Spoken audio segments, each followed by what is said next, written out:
Bienvenue à notre capsule Espérance.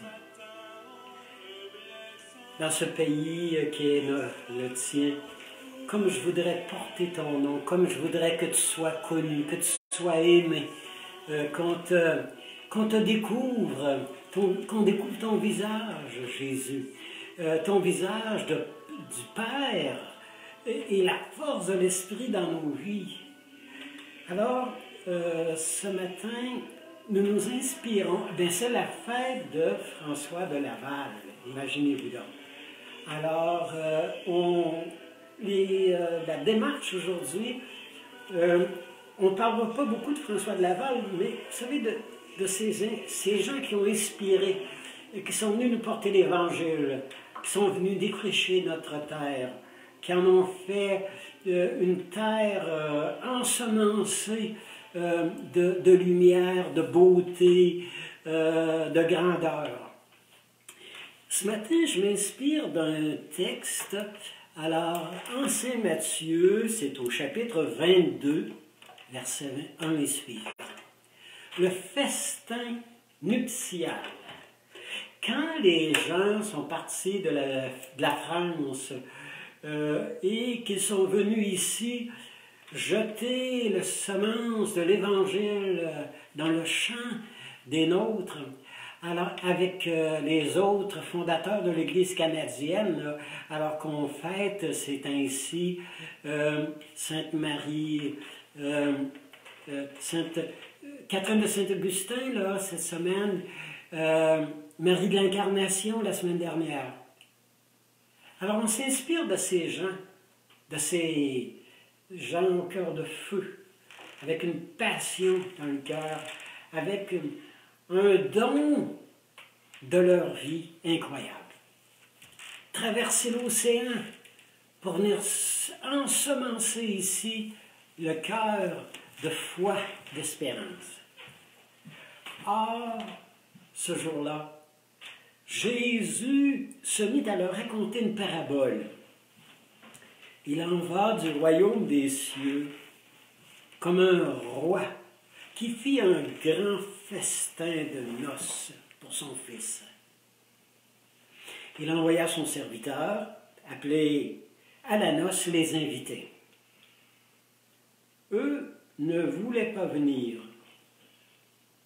Il envoya d'autres serviteurs chargés de dire aux invités, « Mais venez, j'ai préparé le banquet.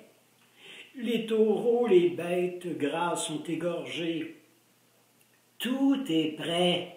Venez à la noce. » Mais eux, sans en tenir compte, s'en allèrent. L'un à son champ, l'autre à son commerce. Le roi se mit en colère et envoya ses troupes et incendia leur ville. Alors il dit aux serviteurs, la noce était prête, mais les invités n'en étaient pas dignes. Allez donc sur les places publiques, d'où partent les chemins, au carrefour des routes. Convoquez à la noce tous ceux que vous trouverez.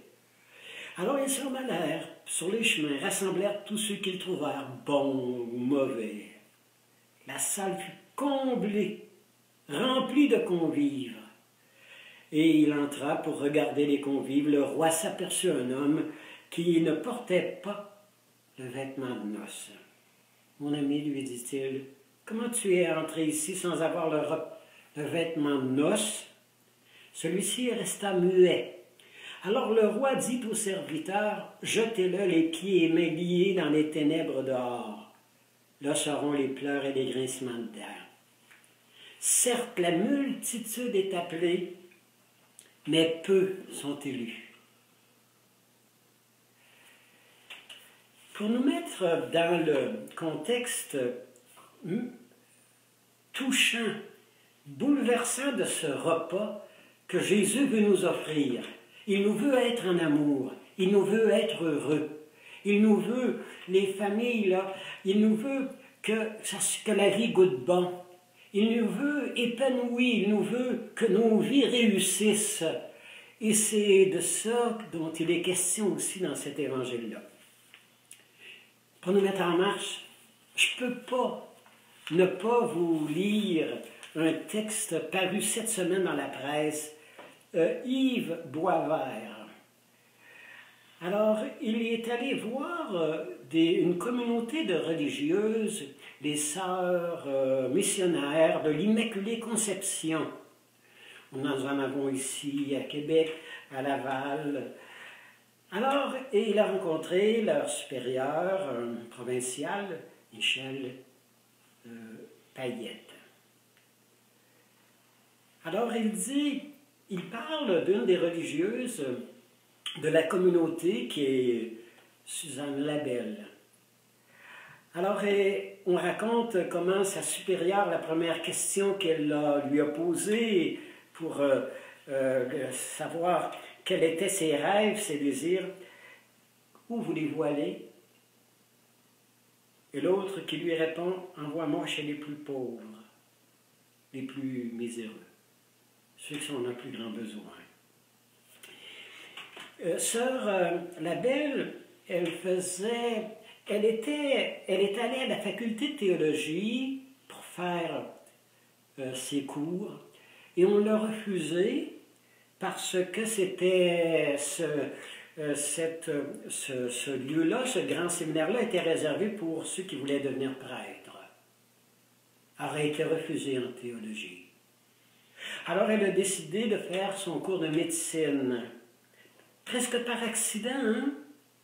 C'était pas ses projets. Elle a fait un cours de médecine. Et quand on l'a envoyée en mission auprès des pauvres, on l'a envoyée dans un village de mineurs des Andes, en Bolivie, 4000 mètres d'altitude. Il y avait là un hôpital de la société minière pour soigner les milliers d'hommes qui travaillent dans cette immense mine d'étain où la tuberculose faisait des ravages. Sœur Labelle s'est rendue là, elle s'est donnée corps et âme, et quand le médecin qui travaille avec eux autres, ses sœurs, à l'infirmerie, chez les missionnaires de l'Immaculée Conception. Alors, il nous dit, ce médecin, ils sont 180 résidents retraités dans cet immeuble de ses sœurs. 180. Avec des incroyables aventures sur tous les continents. Entre coups d'État, révolution, grève, répression, maladie, misère, injustice. 180 pour aller aimer son prochain là au bout du monde au nom de Jésus. Et le médecin, la docteure Émilie Hamel, dit, ces femmes-là n'ont peur de rien. Elle les a connues dans un stage d'études en Bolivie. On pouvait faire 6 heures de jeep dans des chemins de montagne à vous faire vivre toutes les peurs dans les Andes pour aller chercher un enfant malade, le sauver. Il y avait des hommes armés dans les champs de coca. Et les sœurs me disaient, « Aie pas peur, ils ne te feront rien. » C'était des fonceuses, hein, qu'elle dit, ce docteur. Ces femmes-là, c'était un peu cow-boy même. Elles sont allées au bout de leur profession, au bout de leur don. Et la médecin, la docteure Hamel, confie qu'elle arrive à certains soirs à ne pas dormir, de ne pas être capable d'avoir le sommeil quand elle pense au virus, s'il fallait que ça se répande chez ces sœurs-là. Quelle peine! Et elle dit qu'il faudrait des livres pour rendre justice à toutes ces femmes-là. C'est extraordinaire de travailler auprès d'elles. Elles ont tellement vécu, du vécu, elles m'inspirent tellement pour mon métier, ma profession. quand on parle de François de Laval, qui a laissé la France avec toutes les Marie d'Incarnation, et tous ces gens qui ont fondé des communautés ici, les fondatrices de communautés, tous les services qu'on a mis en place, les services sociaux pour aider les gens, les hôpitaux, les écoles, tous les métiers qu'on a appris à ces gens-là pour trouver leur place au soleil dans la vie. On ne peut pas rester insensible, hein? On ne peut pas rester indifférent à cette vague d'amour, à ce don des gens. On a été, vous savez, l'Évangile nous est arrivé comme une bonne nouvelle pour nous dire que Dieu nous voulait des êtres épanouis, des êtres heureux, des êtres en harmonie, et pour faire une planète où les gens s'aimeraient, où les gens s'entendraient, où les gens se comprendraient. Vous savez, je me souviendrai toujours de à un moment donné, à Montréal, j'étais dans une famille italienne, et la maman était tombée malade, une fausse couche, là, vous savez, alors des hémorragies, là, et elle était tombée sans connaissance dans la chambre de toilette. Personne. Une de ses filles, Maria, dormait profondément. Les autres ne se sont pas réveillés. Et c'est Gracia, la plus jeune, qui rentrait de la discothèque à 4 heures du matin. Elle avait fumé son joint, comme elle fait habituellement. Elle avait bu. Elle était dans un état, vous savez, un peu désorganisé. Et elle est rentrée à 5 heures. La première chose qu'elle a fait, c'est d'aller voir sa mère. Et c'est elle qui l'a trouvée, là, par terre. Si ça n'avait pas été de Gracia, de la discothèque, de sa sortie ce soir-là, et sa mère se serait sûrement morte dans cet état-là. Dieu qui prend des détours quand la plus grande, quand la plus raisonnable dort profondément, il était capable d'aller chercher la plus jeune, avec ses difficultés, avec ses problèmes, avec ses comportements un peu bizarres. Dieu fait des détours pour aller rencontrer un enfant, un jeune, une personne malade, une personne qui est seule, une personne qui veut se suicider, quelqu'un qui a perdu tout espoir. Dieu peut faire des détours pour aller en prison, dans les hôpitaux psychiatriques, rejoindre un des vôtres, un malade, une personne abandonnée. J'aime beaucoup ces détours que Dieu prend pour nous apporter un peu d'espoir, un peu vous savez, de confiance.